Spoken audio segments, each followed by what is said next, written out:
سلام، وقت بخیر.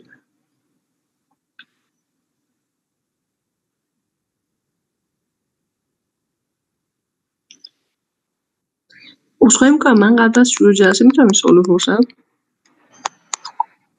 خیلی متشکرم.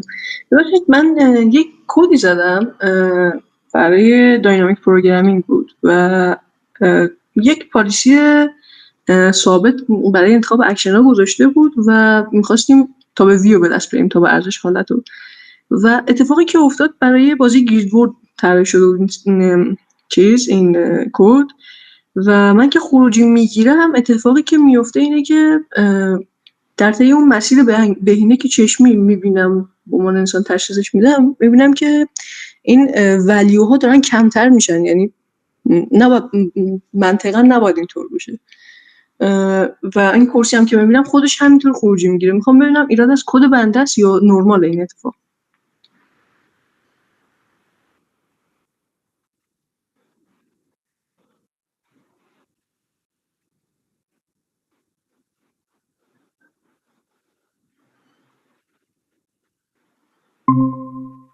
بله چشم، خیلی متشکرم.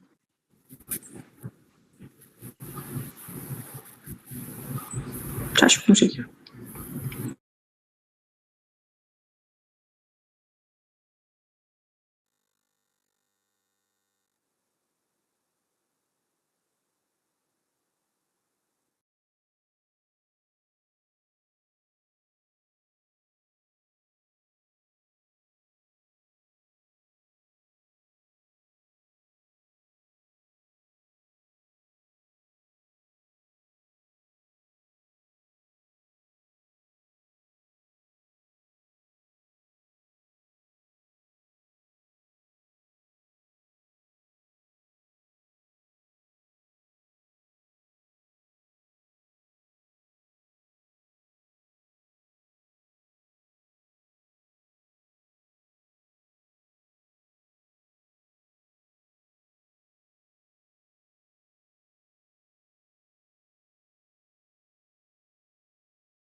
خب من شروع کنم درسته؟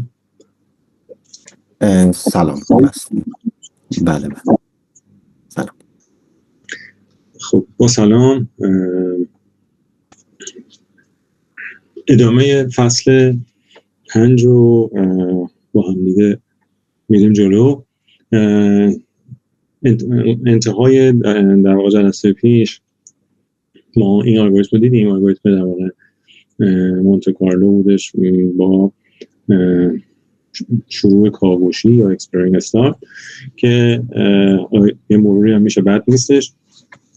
در واقع ما اینجا میایم برای هر کدوم از اپیزودامون یک اپیزود یک استیت در واقع S0 و A0 رو به صورت رندوم انتخاب میکنیم با یه احتمال بزرگتر از 0 که همون در واقع شروع کاوشیون هستش. یه دونه اپیزود درست میکنیم با این S0 و A0 بر اساس اون سیاست پایمون و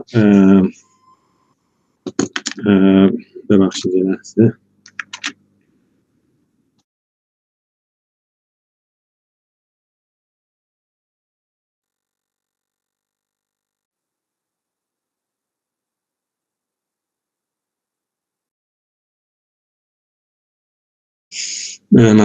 بعد در واقع یه دونه اپیزود درست میکنیم با این شروع A0مون و به ازای حالا میریم لوپ روی در واقع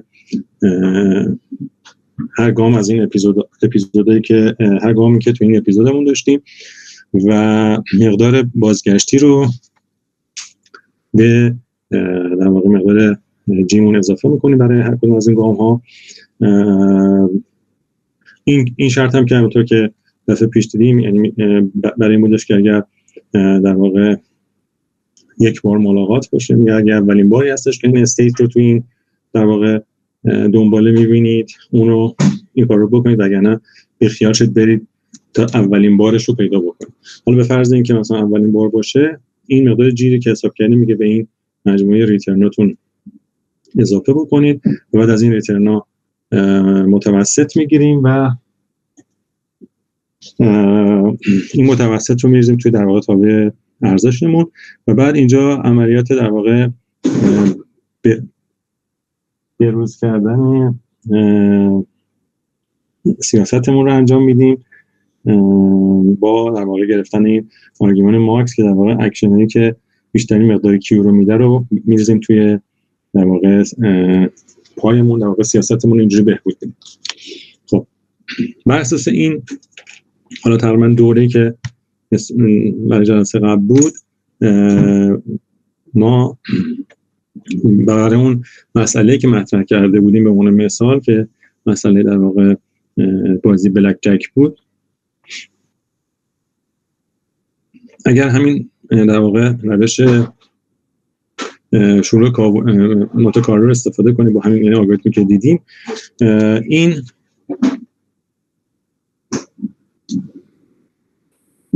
خروجی که به ما میده، یعنی با حل کردن این مسئله خروجی که به ما میده دو تا تابع هستش، تابع ارزشمون رو میده و تابع سیاستمون رو، که حالا اگه یادتون باشه تو این مسئله خاص دو تا حالت ممکن بود داشته باشه. ممکن بود شما یه آس قابل استفاده داشته باشید یا غیر قابل استفاده. این خیلی مهم نیستش، مهم این دو تاست که در واقع روش مونته کارلو میاد و این مسئله رو بر ما حل میکنه و تابع ارزش ما رو برای استیت‌های مختلف میده و همچنین تابع سیاست رو به ما میده. یعنی برای مثال اونطور که اینجا میبینید این در واقع دست اون پخش کننده کارت، اینم دست شماست، در واقع جمع کارت دست شماست.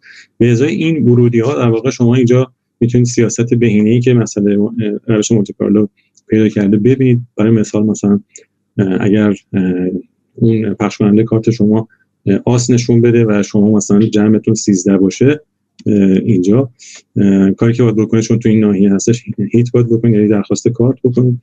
اگر اینکه مثلا تو این ناحیه قرار بگیرید، باید درخواست توقف بکنید و این در واقع با این استراتژی که مونته کارلو به دست آورده، شما بهینه ترین حالتی که ممکنه رو در واقع برای این بازی به دست آورد.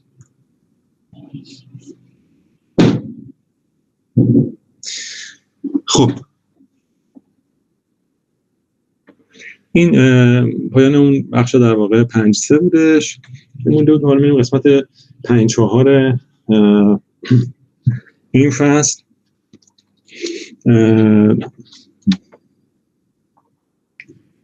همونطور که حالا دفعه پیش هم عرض کردم خدمتتون،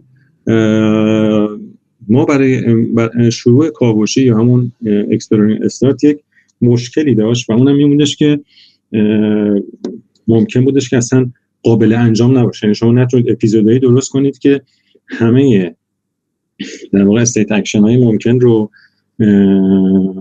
تحت پوشش قرار بدین در همون شروع کار. یه مثلا هم گفتم شاید اصلا امکان نداشته باشه مثلا یه استیت اکشن خاصی در شروع اپیزود شما اتفاق بیفته. برای حل این مشکل و حالا بعد نیست که دقت بکنیم بخش 5-4 ما داریم مسئله کنترل رو حل می‌کنیم که حالا من رفتم اسلاید بعدی برمیگردم که مسئله کنترل این مسئله در واقع تخمین یا بهبود سیاست‌های ماست از روی اتابهای ارزشی که داریم، یعنی مسیر در واقع برگشت ماست. ما اینجا قصد داریم در واقع سیاست‌هامون رو بهبود بدیم با استفاده از روش مونته کارلو، ولی این بار بدون شروع کاوشی، برعکس اون چیزی که دفعه پیش بود. برای این در واقع کار ما 2 تا روش میتونیم استفاده بکنیم، روش‌های در واقع بر سیاست و روش‌های برون سیاست. اینا رو من اصطلاحاتش رو از کتاب در واقع تقریبا ترجمه آقای درهمی از دانشگاه یزد براشتم همین یادگیری تربیتی که همون در واقع ترجمه آن پالیسی و آف پالیسی هستش. خب ما 2 تا روش در واقع به 2 روش میتونیم این مشکل شروع کاوشی رو حل بکنیم که این روش آن پالیسی حالا میگیم که اینا چه هستن. این قسمت فعلا این روش آن پالیسی رو خواهیم گفت و در بخش بعدی آف پالیسی رو میگیم. مثال قبلی که ما دیدیم در واقع همین مثال شروع کاوشی یا همین الگوریتمی که اینجا دیدیم، اگر دقت کرده باشیم ما همینجا داخل این لوپی که هستیم داریم سیاستمون رو هم تغییر میدیم. این در واقع یک روش بر سیاست هستش، یعنی حالا جلوتر تعریفش رو دقیق‌تر ببینیم. روش کنترل بر سیاست در واقع یه الگوریتمی هستش که شما دارید همون سیاستی که بر اساس اون اپیزودهاتون رو درست کردید همون رو تغییر میدید و بهبودش میدید.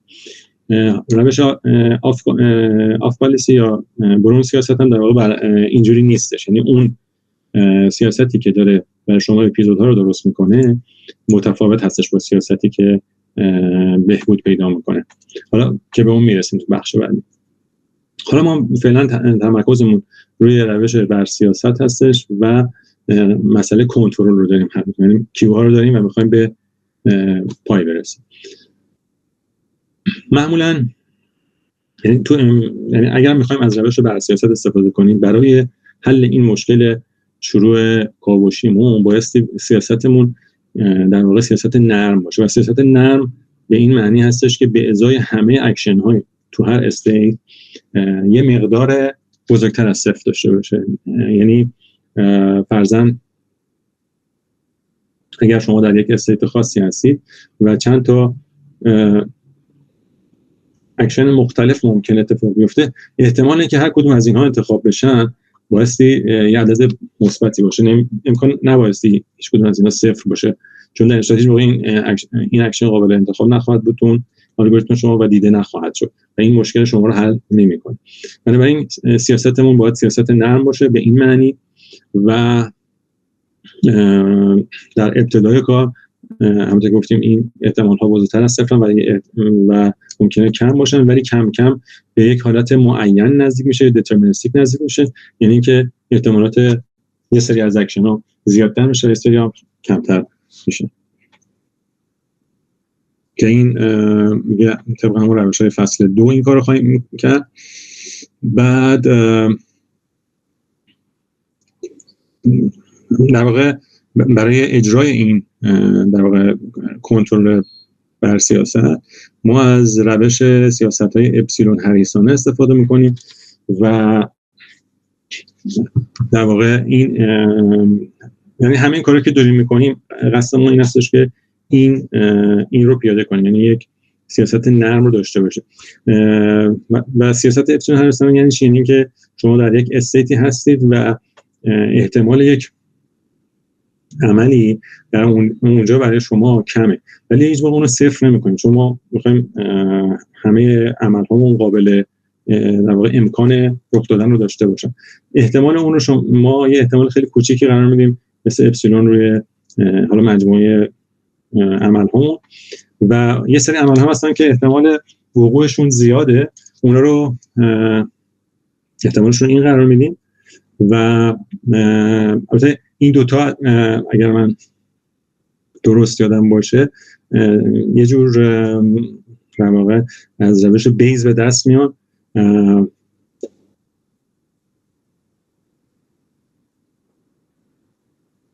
در واقع اینا بر اساس روش احتمالات بیز شما اگر اکشنتون محتمل نباشه یه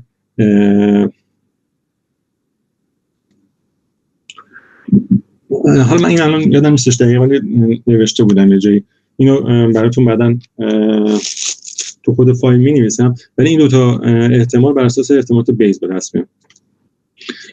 خب با فرض همه اینا، یعنی که ما یه سری عملهایی داریم که با احتمال کم هستن و یه سری عملهایی داریم که با احتمالات بیشتری هستن و بنابراین سیاست نرمی که ما اتخاذ میکنیم همیشه احتمال همه اعمالی که داریم تو هر استیت از این مقدار بیشتره. چرا؟ چون یا عملهای ناحریصانه هستن که این احتمال دارن و یا عملهای حریصانه هستن که این احتمال دارن که بیشتر هستش از این. پس غالبا سیاست نرمی که ما اتخاذ میکنیم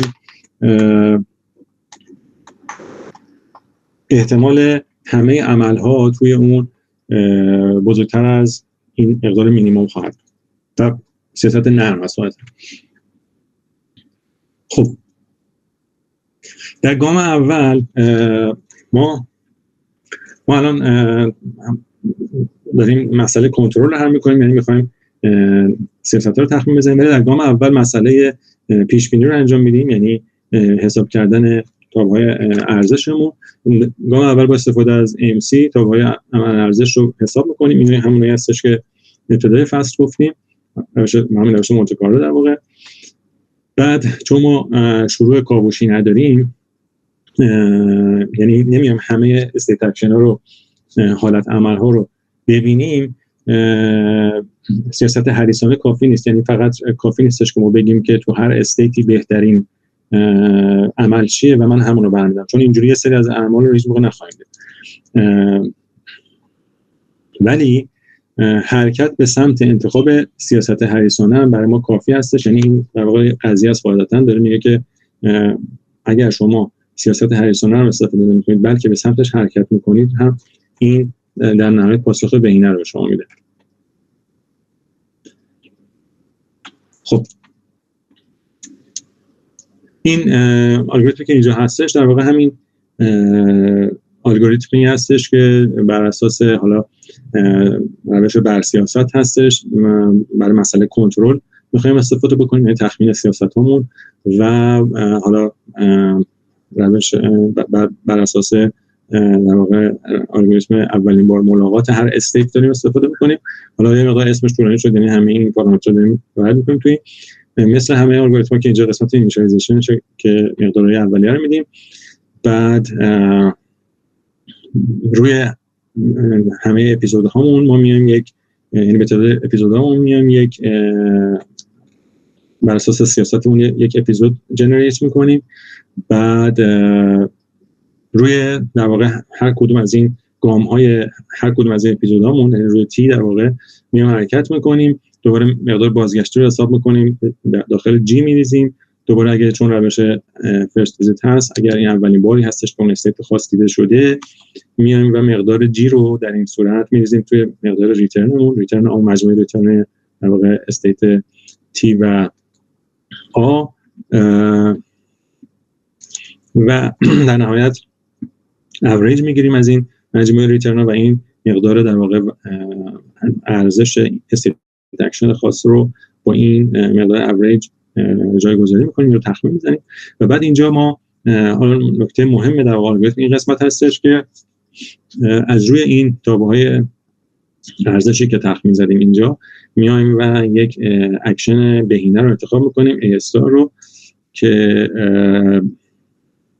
حالا کاری که ما میکنیم این A استار دیگه در واقع مستقیم برای تخمین سیاستمون استفاده نمیشه، بلکه میایم روی همه اکشن هایی که توی اون استیت خاص ممکن هستش، اگر اون اکشن اون اکشن همون اکشن بهینه بود که این مقدار رو بهش میدیم، اگر اکشن بهینه نبود همون طبق همون در واقع روشی که گفتیم این مقدار احتمال رو به این تابع در واقع سیاستمون اختصاص میدیم. یعنی ما سیاستمون رو که داریم به روز میکنیم با این روش این کارو میکنیم و همونطور که میبینید همه اکشن ها در واقع غالبا یه مقدار مثبتی خواهند داشت.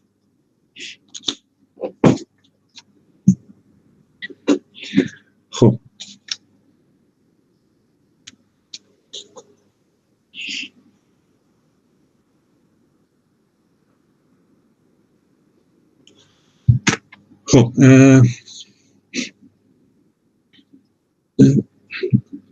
به عبارتی هر سیاست اپسیلون هریسونی پای پریم که دیدیم الگوریتمش رو بهتر از هر سیاست اپسیلون نرم پای هستش.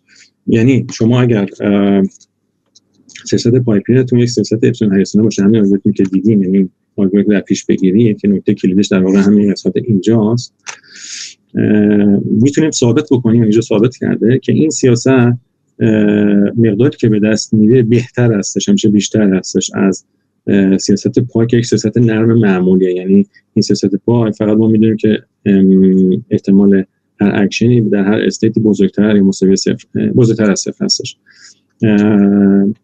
اینجا ثابت شده. من جزئیات ریاضیشو راستش بخواید خیلی نرفتم جلو، ولی بودم اینجا که دوستان خواستم، ولی نکته مهمش هستش که میتونیم ثابت بکنیم که اگر سیاست اپسیلون هریسونی رو استفاده بکنید همیشه از هر سیاست نرمی جواب بهتری به ما میده.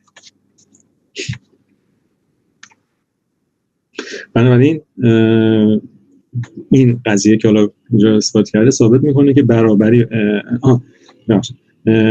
حالا تو صفحه 102 کتاب ثابت میکنه که این برابری هم که اینجا هستش، ما اینجا داریم، فقط وقتی هستش که شما تو هر استیتی که پی و پای پی بین همه سیاست‌های اپسیلون هم بهینه باشه. حالا خیلی شاید جزئیاتش مهم در اینجا نباشه، غالبا اگه کسی بخواد مثلا اثبات بکنه مهمه، ولی نکته مهمش اینه که ما بدونیم سیاست اپسیلون هریسونی از همه سیاست‌های نرم بهتر هستش و این ثابت میشه.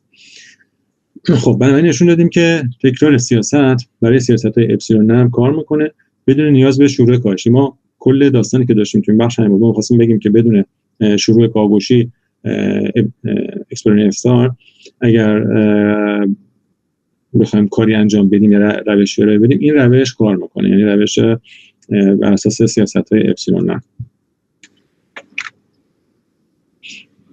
خب قسمت بعدی پس ما مسئله در واقع کنترل مونته کارلو رو دیدیم و حالا میریم برای قسمت، یعنی این قسمت برگشت رو دیدیم، حالا قسمت پیش بینی رو میخوایم بریم تو قسمت 5 و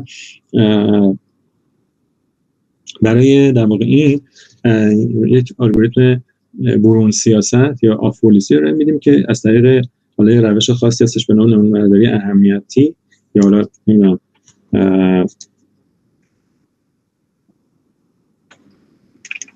این حالا ترجمه در واقع رو بردم اسلاید بعدی هستش، سامپلینگ. در واقع اصل داستان، ریشه اصل داستان از اینجا میاد که ما یه وضعیت دوگانه‌ای داریم تو روش یادگیری. ما میخوایم ارزش‌های عملمون طبق رفتار بهینه باشه، ولی در این حال میخوایم یه جایی غیر بهینه عمل بکنیم تا بتونیم همه عمل‌های ممکن رو هم ببینیم و کاوش کنیم، در واقع اکسپلور کنیم، که این دوتا در واقع دوتا هدف متناقضه. خب برای حل این مشکل در بخش قبل، یعنی 5.3 بخش دو تا بخش قبلا ما این روش انتخاب‌های نزدیک بهینه رو دیدیم، گفتیم که لزومی نداره که حالا حتما ما بیایم از این نقطه‌ای که شروع می‌کنیم بیایم به بهترین مثلا مقدار ارزش کیو برسیم و بعد بریم سیاستمون رو بهبود بدیم و دوباره برگردیم. همین که به سمت در واقع ارزش بهینه ما حرکت بکنیم کافیه و بعد میتونیم سیاستمون رو تخمین بزنیم بهبود بدیم دوباره به سمت ارزش حرکت کنیم ولی آخر بعد در نهایت به جواب بهینه خواهیم رسید. ولی حالا اینجا کاری که ما می‌کنیم تو بخش 5 ما میایم از روش برون سیاست استفاده می‌کنیم آف پلیسی و تو روش برون سیاست همونطور که ابتدای بحث گفتم در واقع کلمه اصلا برون سیاست یا آف پلیسی به این معنی هستش که شما اون سیاستی رو که دارید بر اساسش اون سیاستی که می‌خواید بهبود بدید بر اساس همون نمیایید اپیزود جنریت بکنید. در واقع دو تا سیاست دارید. اگه بخوایم ساده بگیم یک سیاست پای دارید که این قرار یاد گرفته بشه و بهینه بشه و یک سیاست دیگه دارید به نام بی که کاوشی هستش و برای تولید رفتار استفاده میشه.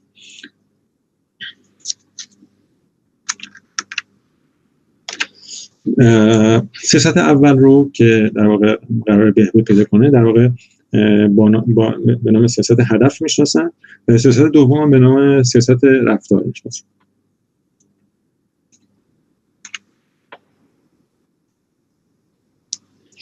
خب قاعدتا شما اینجا تو الگوریتمی که میخواید کار بکنید با دو تا سیاست در حال کار کردن هستید. قطعا روشتون پیچیده‌تر خواهد شد، سخت‌تر خواهد شد، دیرتر همگرا میشه ولی خب قدرتمندتر هستش. به نوعی میشه گفتش که روش بر سیاست آن پلیسی یک حالت خاص این هستش کافیه که این دوتا یکی باشن، یعنی پی و بی در واقع سیاست در واقع تارگتتون هدفتون و سیاست رفتارتون یکی باشن. خب این دوتا یکی باشن که میشه همون حالت بر سیاست، یعنی همون سیاستی که رفتار رو برای شما جنریت میکنه همون هم بهبود پیدا بکنه و یاد گرفته بشه و میشه مثل روش معمولی بر سیاست. اینا در اون نکات روش برون سیاست هستش. کاربردهای در واقع خاصی هم برای روش برون سیاست داریم چون شما دو تا در واقع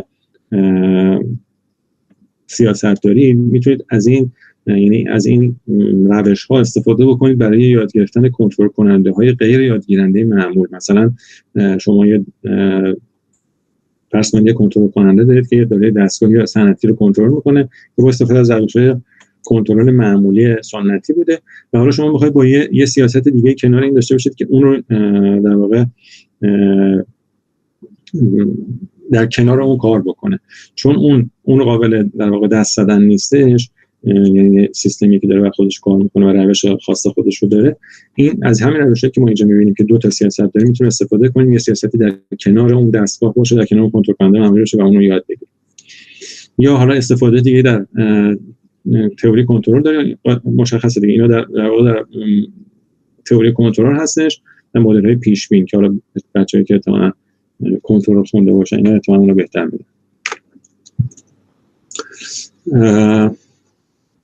خب هدف ما اینجا در واقع مسئله پردیکشن یا پیش بینی هستش. ما می‌خوایم بیایم مقدار ارزش‌ها رو از روی سیاست هامون که پای و بی هستش به دست بیاریم و فرض هم میکنیم که در واقع پای و حالا بی دو تا سیاستی که داریم ثابت هستن تو این بخش و هدف ما پس تخمین مقدار تابع ارزشمون که او حالا یا بی هستش از اپیزودهایی که بر اساس بی ساخته میشه. پس در واقع بی بر ما اپیزود درست میکنه و ما پی رو بهبود بدیم.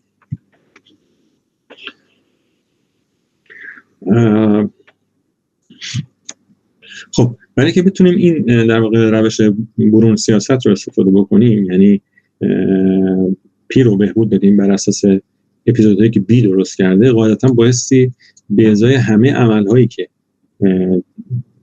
سیاست پای مقدار مثبت داره، یعنی احتمال وقوع داره تو هر استیتی، بی هم همینطوری باشه و در واقع احتمال وقوع داشته باشه. به این فرض میگن فرض پوشش یا کاورج.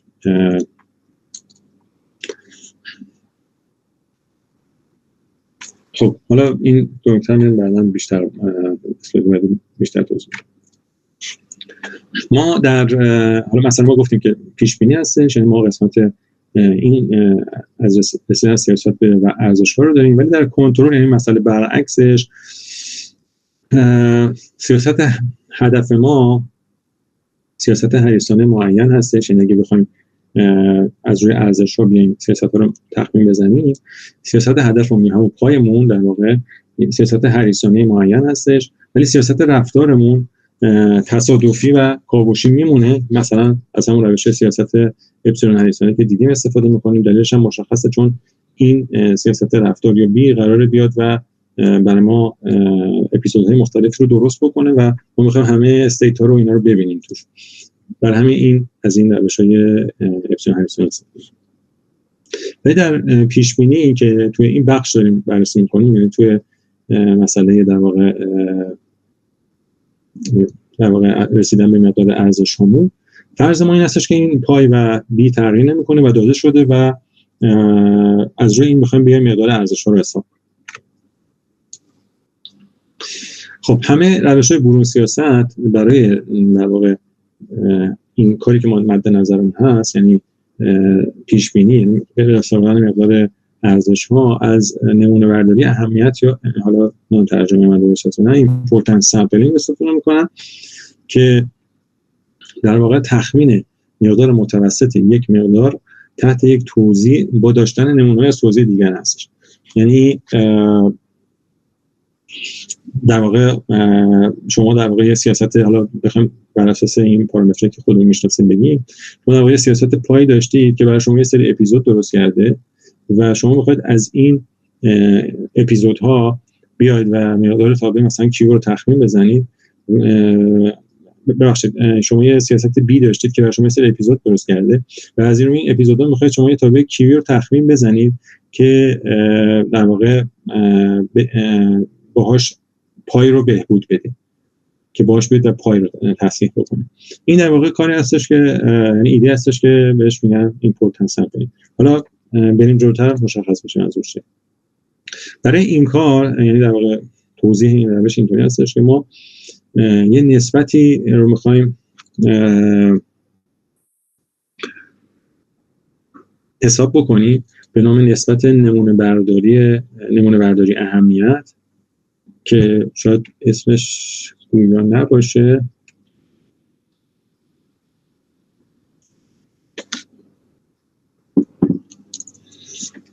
خب از رو همین اسلاید بریم جلوتر، بعداً روشن‌تر میشه. نسبت نمونه برداری اهمیت در واقع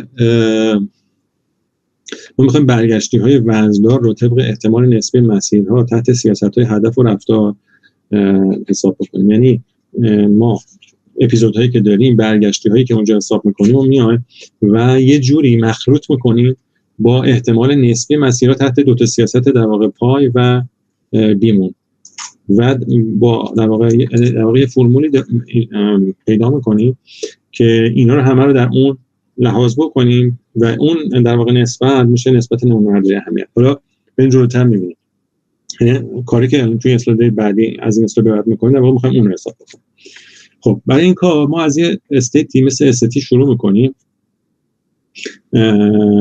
و اپیزود مثلا اپیزود تحت پایش به شکل زیر خواهد بود. یعنی شما از در واقع استیتی شروع کردید، فرض داریم میکنید، فرض کنید تحت سیاست پای از استیتی شروع کردید، بعد اکشن تی انتخاب شده، رفتید به استیت تی به اضافه 1، اکشن تی به اضافه 1 همونجور تا انتهای اپیزود که استیتی بزرگ باشه. در این صورت برای در واقع احتمال چنین اپیزودی اگه بخوایم حسابش بکنیم، احتمال همین اپیزودی که این بالا دیدیم، به شرط اینکه از استیتی شروع کنید و تحت پای برید جلو و اکشناتون تحت پای باشه، میشه در واقع احتمال در واقع ایتی به شرط استی، اکشن در واقع ایتی به شرط استی ضرب در احتمال استی به اضافه 1 به شرط استی و ایتی و همینجوری الی آخر. اینا چون به خاطر اینکه حالت مارکوف داره فضامون اینجوری میشه. این در واقع احتمال میتونیم بشکنیم به صورت ضربه سه احتمال به این شکل.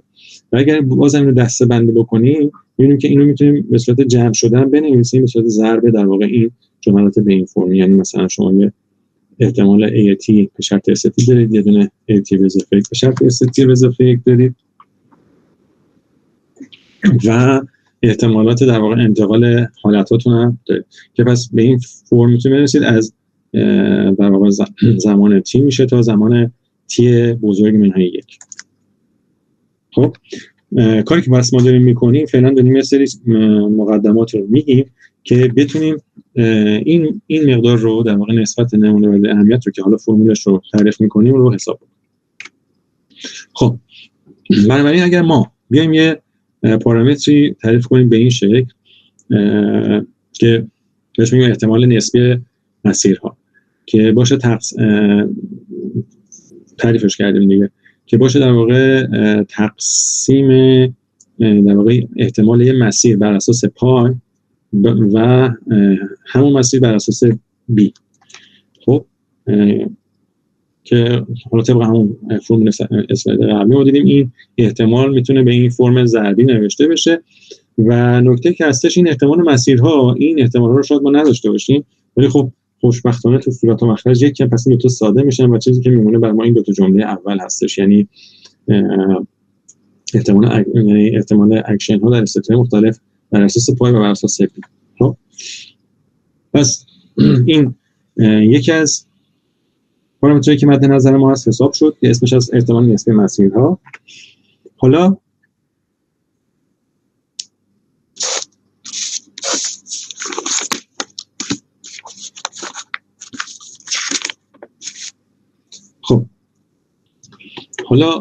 هدف ما در واقع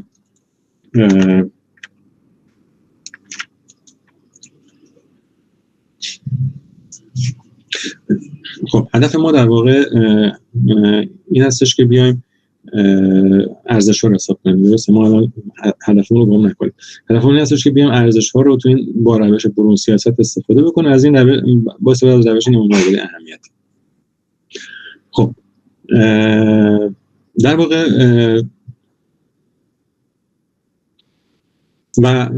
اون چیزی که ما مد نظرمون هست تحت سیاست هدف، یعنی تحت پای هستش، ولی ما برگشتیایی که داریم که تحت سیاست هدف نیست. چرا؟ چون اپیزودهای ما بر اساس بی درست شدن. بنابراین متوسط در واقع این برگشتی‌ها بر اساس حالا به فرض شروع از یه استیت خاص در نهایت به ما مقدار تابع ارزش رو بر اساس سیاست بی میده، ولی مطلوب ما چیه؟ وی پای هستش.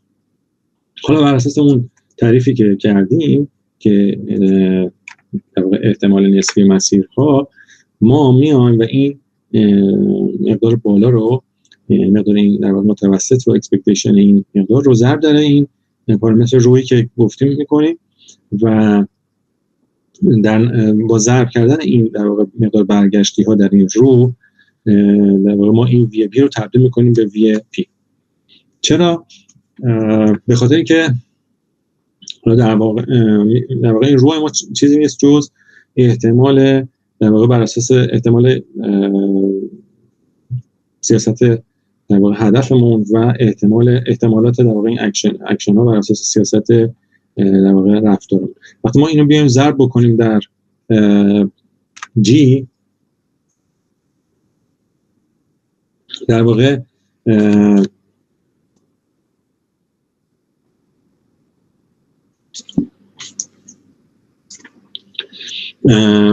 در واقع این اکسپکتیشنی که اینجا گرفته شده، متوسط گیری که شده، این جی تی در واقع اومده ضرب شده در احتمال در واقع اون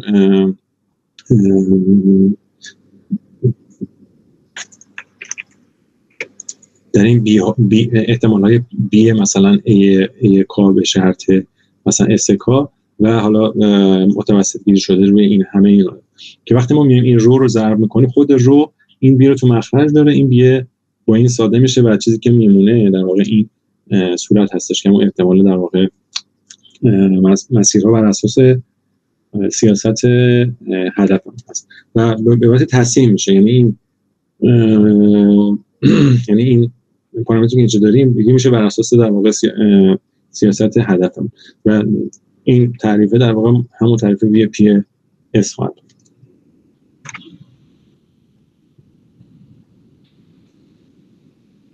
خب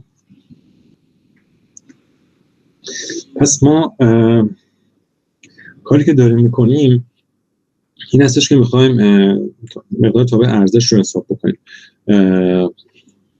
حالا یه سری دوره عملیات دیگه لازم هست که انجام بدیم.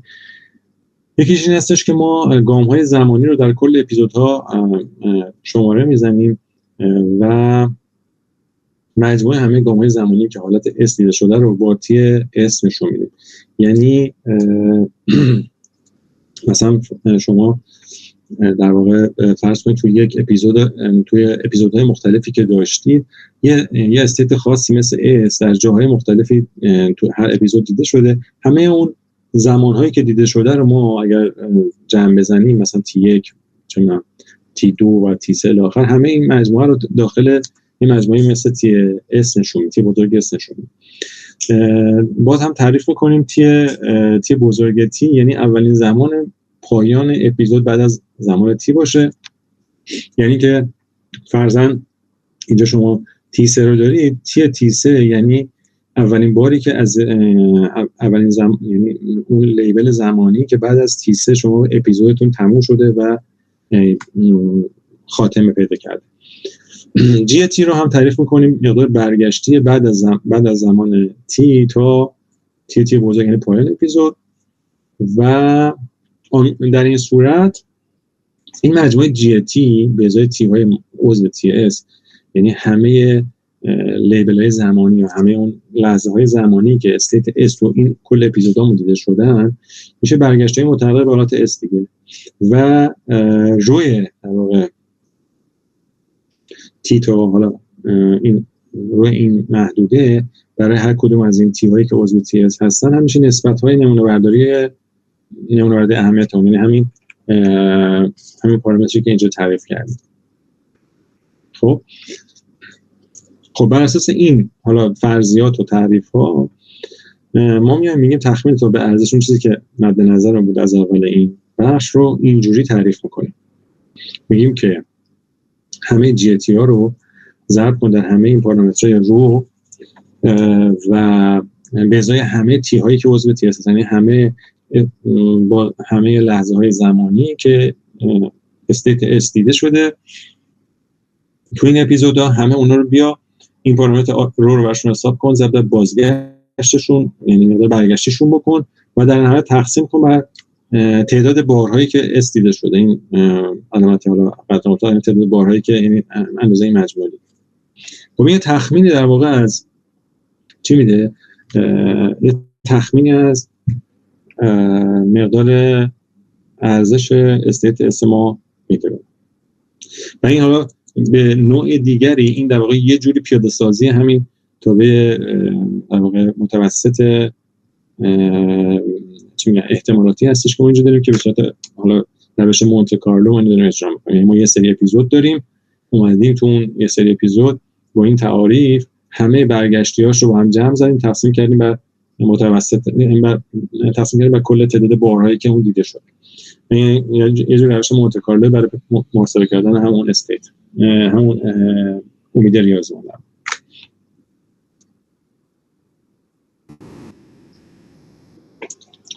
خب حالا ممکنه این کسی که ما حساب کردیم اسمش رو اگه بذاریم نمونه برداری اهمیت معمولی، یه فرم دیگه میتونیم اینو تعریف بکنیم که این رو در واقع مخرج رو هم بیایم وزندار بکنیم. مخرج رو هم نگیم کل تعداد بارهایی که استیت اس دیده شده تو کل اپیزودامون، بلکه بیایم بگیم آقا تقسیمش بکنیم بر همون ضرایبی که تو صورت داریم.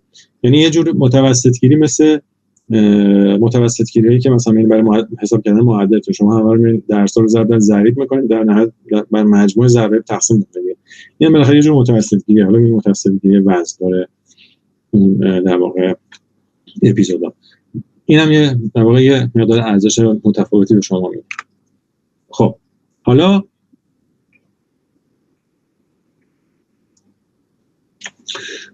این روش در واقع دوم، همین روش وزندار یعنی نمونه برداری اهمیت وزندار، که فرمولش اینجا هم دوباره آوردم. اگر ما از روش اولین ملاقات استفاده بکنیم،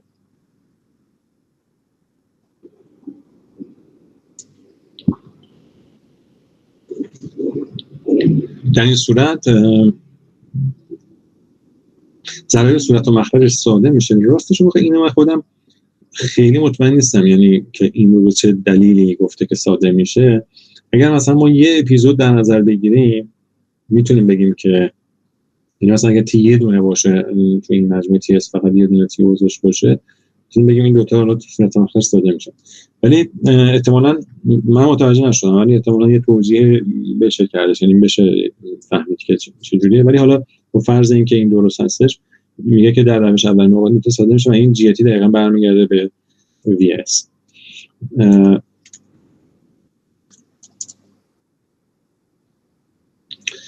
خب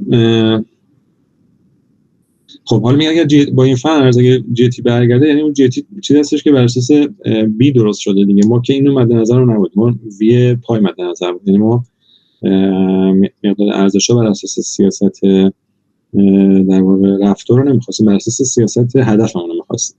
بنابراین چیزی که هستش این مقدار میگه بایاس شده است، یعنی وی که اینجا تخمین زدیم شما می‌خواستید این باشه ولی یه مقدار دیگه ای رو داره بهتون میده. ولی اگه اون روش معمولی رو استفاده کنیم که مخرجش به این فرم بود، بازم در همون روش اولی ملاقات مقدار متوسط در واقع وی پی رو بهتون میده. چون این رو داره ضرب میشه در این و ساده نمیشه احتمالاً، و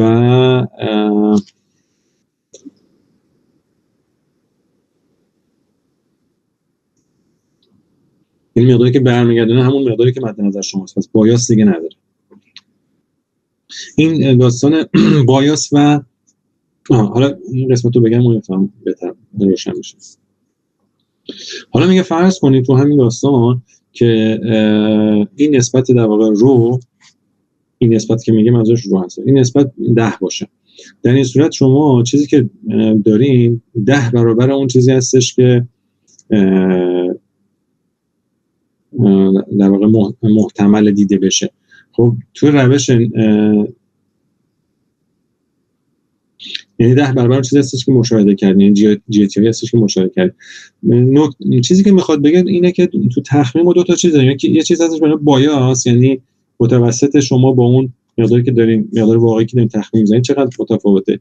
یه داستان داریم واریانسش که این داره در مورد واریانسش این دو صحبت می‌کنه. میگه اگر شما مثلا این ضرایبتون عددش بزرگ باشه، یعنی روهایی که حساب می‌کنید مثلا 10 باشه یا عدد دیگه‌ای باشه، در نهایت این عددی که اینجا به دست میارید 10 برابر اون چیزی هستش که واقعا باشه. به فرض اینکه مثلا بی شما خیلی نزدیک باشه به پیتون، یعنی سیاست رفتاریتون و سیاست هدفتون خیلی نزدیک باشن، این عددی که اینجا خواهید داشت، روی که اینجا خواهید داشت، یه ضریب گنده‌ای رو ضرب میکنه تو اون جی تی هایی که انتظار دارید خیلی نزدیک باشن، یعنی جی تی هایی که بی برمیان پی و پی پای برمیان یکی باشه. این باعث میشه که یه واریانس بدی برای شما درست میکنه، یعنی بایاستون بایاس نداره ولی واریانسی که برای شما درست میکنه واریانس بدی خواهد بود. پس دو تا در واقع برگردیم اینجا، ما دو تا روش برای تخمین وی این دو روش برای حساب کردن این متوسط دادیم. این روش بایاسش خوب بود ولی واریانسش بد بود. این روش واریانسش خوبه ولی بایاسش بده. نکته که می‌خواست بگه این بود. اینجا یه بار دیگه همین رو گفتم. تو بس روش معمولی ما گفتیم بایاس نداریم ولی واریانسمون زیاده. واریانس نسبت‌ها میتونه بزرگ بشه خیلی، ولی تو روش وزندار بایاس داریم ولی واریانسمون کم هستش و بزرگترین وزن‌ها میتونه 1 باشه. حالا در عمل کدوم یکی از اینا بهتره؟ در عمل روش وزندار واریانس خیلی کمتری داره و بهتر هست. خب ما این تا اینجا برای این دوتا، یعنی برای پیش بینی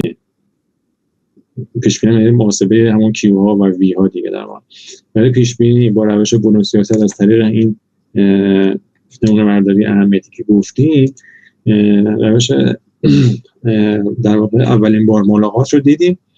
روش هر بار ملاقات هم در هر دو نمونه برداری که گفتیم، یعنی چه معمولی چه وزندار، بایاسدار هستش. اگرچه بایاسش با زیاد شدن تعداد نمونه ها به سمت صفر میکنه، یعنی اون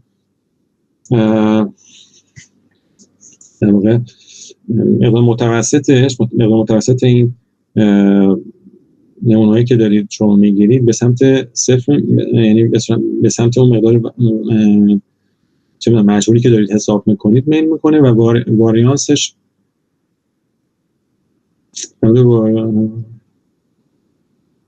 واریانسش چیزی نگفته فکر کنم، ولی بایاسش میگه با زیاد شدن تعداد نمونه‌ها به سمت صفر میل میکنه.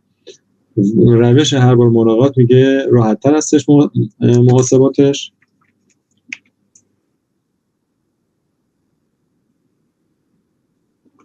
خب تو بخش بعدی ما هدفمون پیاده کردن همین روش‌هایی که دیدیم بر اساس در واقع روش افزایشی هستش. چون می‌خوایم توی الگوریتم‌ها اینو اجرا بکنیم، ما می‌خوایم این به صورت اینکریمنتال یا افزایشی باشه. پیش بینی مونته کارلو رو میشه همونطور که دیدیم به شکل افزایشی و پای اپیزود به اپیزود اجرا کرد. اینا تو فصل دوم بخش 2-4 گفتیم.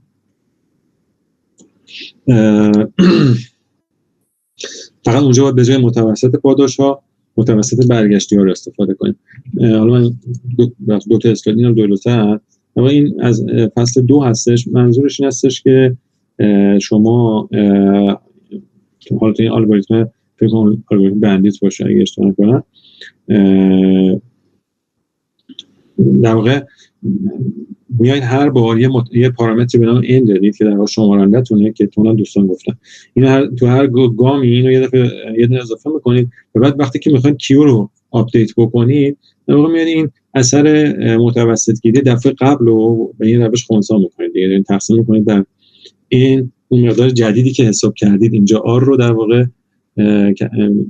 کم و زیاد میکنید و به این ترتیب اضافه میکنید و کیو رو آپدیت میکنید. این چیز ساده ایه. شما مثلا فرضاً یه متوسط یه سری عدد رو داشتید، حالا میخواید یه عدد جدید رو به اینا اضافه کنید، متوسط بگید، دوباره در واقع این همون کاره.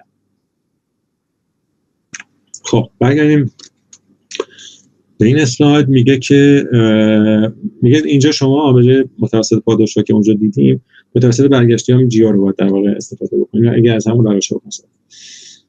برای روش‌های بر سیاست پس همون روش‌های فصل 2 قابل استفاده است. برای روش‌های برون سیاست که شما دو تا در واقع سیاست دارید، یه دونه سیاست هدف و سیاست رفتاری، باید بین نمونه برداری اهمیت معمولی و وزندار دقت بکنید، فرق بکنید.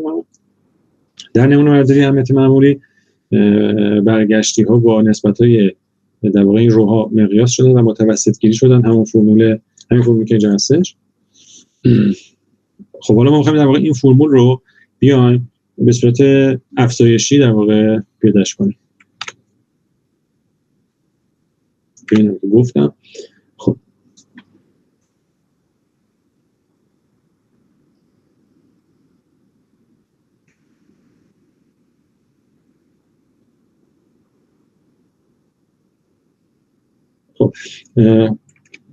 حالا دیگه این در واقع این فرمول اگه ما بخوایم به صورت افزایشی پیاده کنیم بر اساس همین الگوریتمی که اینجا گفتیم توی فصل 2 هم دیده بودیم، به راحتی میتونیم این کارو بکنیم. یعنی شما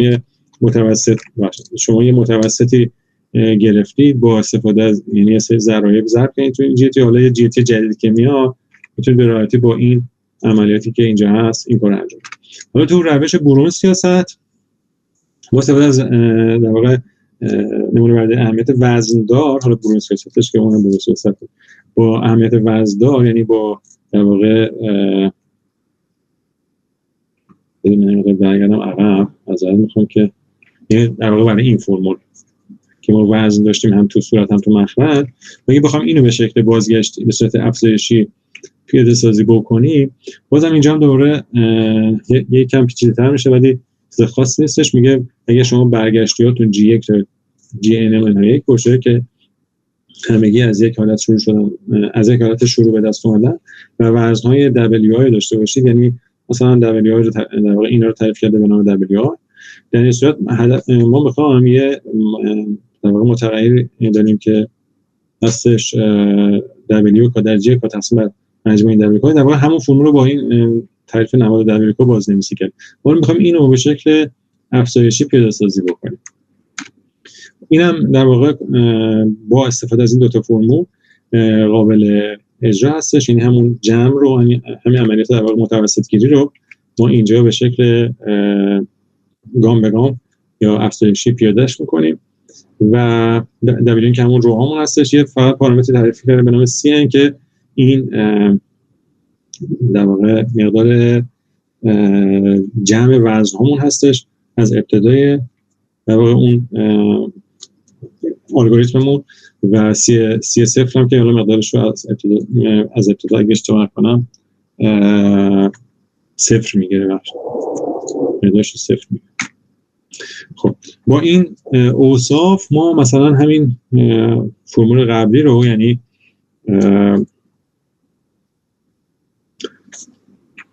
همین فرمول در واقع این رو بخوایم استفاده بکنیم توی الگوریتم ببینیم، به این شکل خواهیم داشت. میایم برای هر اپیزودی ما میایم یه در واقع یه بی رو درست میکنیم، یک سیاست بی رو درست در نظر میگیریم، یه اپیزود بر اساس بی درست میکنیم، از مثلا S0 میریم تا در نهایت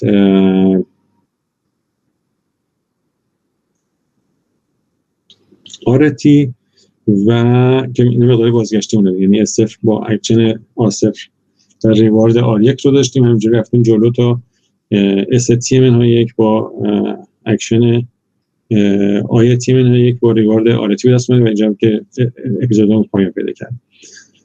اینا رو که مقدار دهی کردیم مقدار اولیه، بعد گفتیم که روی همه این در واقع گام‌های زمانی حرکت بکن، همون مقدار در واقع برگشتی رو آرتی رو حساب بکن و بریز توی جی. بعد اومدیم حالا با همین فرموله که دیدیم اینجا مقدار در واقع کیو رو آپدیت کردیم و به این ترتیب ما هدفمون همین بود دیگه، حساب کردن مقدار چیز بود تابع ارزشمون بود با استفاده از این سیاست با استفاده از روش‌های برون سیاست.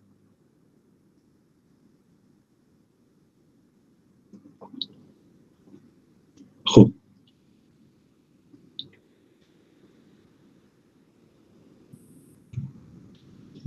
آره من تا اینجا رو انجام دادم. فکر میکنم 3 تا بخش دیگه مونده، یعنی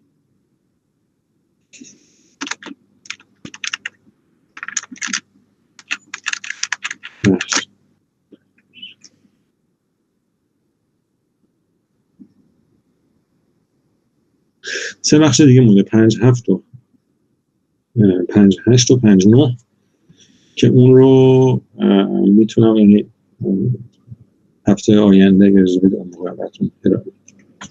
اگر کسی از دوستان سوالی داره من در خدمتشون هستم.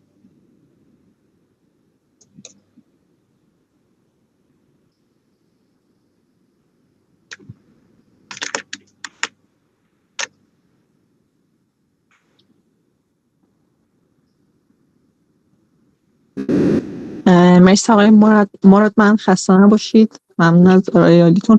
پس الان این بخشامون برای